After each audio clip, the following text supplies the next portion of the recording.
There are so many frustrations in dating and relationships. These days, it's no wonder the number is up when it comes to single adults. We've got another question from social media. It reads, I've been married 6 years, together for 8. I recently told my husband I wanted to get a divorce. He's a great father to our kids and a great provider. I'm just not in love with him anymore. He wants to work it out, but we've already tried couples therapy and haven't slept in the same room in months. We have 2 young kids, but I'm not happy. Do I stick it out and try to keep our family together? Alex, I'm going to start with you on this one. Between me and my wife, we just go, you know what? That's not even an option. There is no plan B. We love each other. We came this far. We have 2 kids. We have a 1 and a 3-year-old.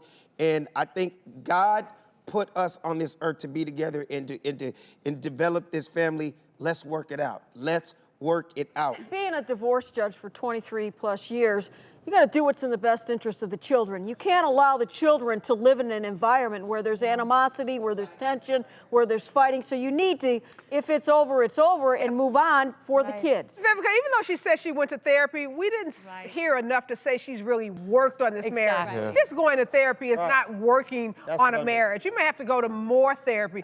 Maybe a brief separation is what this couple needs. But I think before they get a divorce, because that's really drastic, and I agree with Judge Mary's in what, we want to do what's in the best interest of the kids, but ultimately if they can stay together, that's what's in the best interest of these kids. And I'd like to see them work at it a little harder before they just call it quits. Because the kids are going to be traumatized by divorce. And then if they've tried and really tried and they can't work it out, then start talking about how do you co-parent, how do you do what's in the best interest of the kids, separate rather than together. But do you have any tips? Obviously, Vivica, if there's abuse, that's another thing. If there's substance abuse, if there's physical abuse, then of course, sometimes there's a right decision.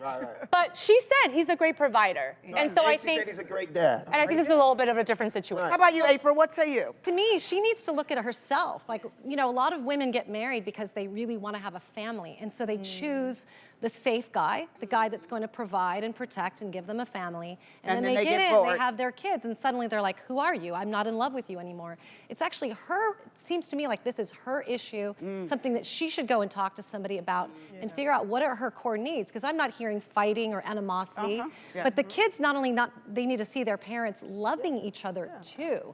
There's this break in, like, we need to look at our parents and go, wow, look at them hugging, look at them touching, they're kissing, they're laughing with one another. So it's not about staying together for the kids, but you don't just fall out of love with somebody in 5 or 6 years unless one or the other has done a major, massive detour in personality. Doesn't happen. All right. Well, we want to say special thanks to our men today. Fine Corey Brooks. Jared